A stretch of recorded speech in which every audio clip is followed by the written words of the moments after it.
મિત્રો, તમે ઘણી ફિલ્મોમાં જોયું હશે કે બીજી દુનિયાના લોકો પૃથ્વી પર આવે છે, પણ શું તમે ક્યારે વિચાર્યું છે કે આપણી નજર સામે જ કોઈ બીજી દુનિયા હોઈ શકે જે આપણને દેખાતી નથી? આવું જ કંઈક એક દિવસ બન્યું. એક સાધારણ છોકરી પોતાનું કામ કરતી હતી ત્યારે અચાનક તેની સામે હવામાં એક એકદમ પાતળી, આરપાર જોઈ શકાય એવી ચાદર જેવી લેયર દેખાઈ. એ છોકરી તો ડરી ગઈ. એને જાણવાની ઈચ્છા થઈ કે આ શું છે, એટલે એણે એક પથ્થર ઉઠાવ્યો અને એ લેયર તરફ ફેંક્યો. પણ પથ્થર તો જાણે હવામાંથી પસાર થતો હોય તેમ આરપાર નીકળી ગયો. તેને થયું કે આ કોઈ જાદુ છે કે ભ્રમ?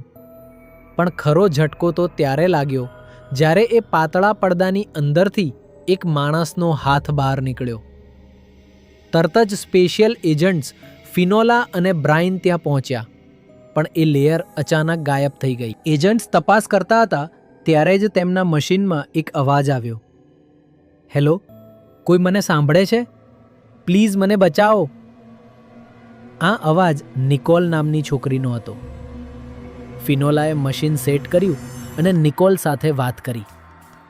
નિકોલ કહેતી હતી કે તે અહીં થોડા કલાકથી જ ફસાયેલી છે, પણ જ્યારે બ્રાયને જૂના રેકોર્ડ ચેક કર્યા ત્યારે ખબર પડી કે નિકોલ તો 20 વર્ષ પહેલાં ગુમ થઈ હતી. એટલે કે એ બીજી દુનિયામાં સમય સાવ ધીમો ચાલતો હતો. નિકોલને પાછી લાવવા માટે એજન્ટ્સે તેના પિતાનો અવાજ સંભળાવ્યો.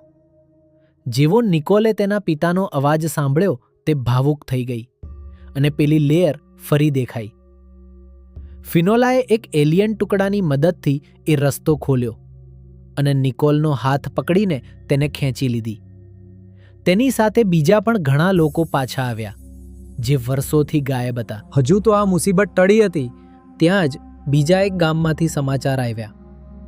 ત્યાં અચાનક વાતાવરણ બદલાઈ ગયું હતું. મેડોક્સ નામનો એક ભાઈ ખેતરમાં હતો ત્યારે તેને જોયું કે હવામાંથી ઓક્સિજન ઓછો થઈ રહ્યો છે અને તેને શ્વાસ લેવામાં તકલીફ થવા લાગી. બહાર આકાશમાંથી ગ્રે રંગનો વિચિત્ર વરસાદ પડી રહ્યો હતો. મેડોક્સ જ્યારે બહાર નીકળ્યો તો તેણે જોયું કે એ વરસાદ જેની ઉપર પડતો હતો તેની ચામડી એસિડની જેમ ઉગળવા લાગતી હતી. નવાઈની વાત એ હતી કે આ વરસાદ ફક્ત એ ગામ પૂરતો જ હતો. તેની બહાર તો આકાશ સાવ સાફ હતું અને તડકો નીકળ્યો હતો. ફિનોલા અને બ્રાયન ત્યાં પહોંચ્યા ત્યારે આખું ગામ લાશોથી ભરેલું હતું.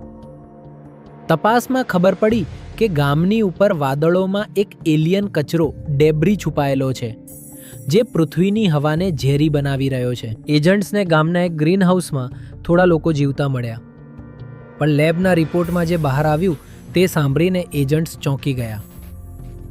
આ લોકોના શરીર હવે ક્લોરીન ગેસ પર જીવવા ટેવાઈ ગયા હતા.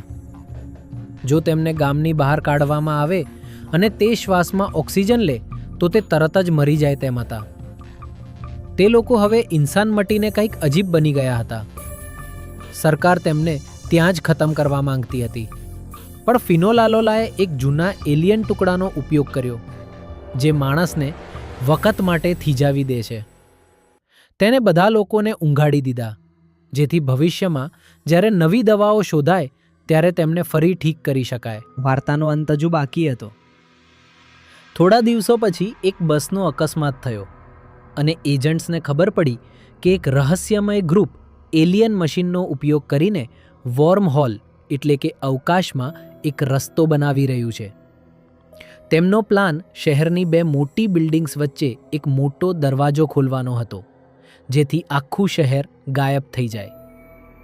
ફિનોલા અને બ્રાયન ત્યાં પહોંચ્યા ત્યારે મશીન ચાલુ થઈ ગયું હતું અને આખું શહેર હલવા લાગ્યું હતું.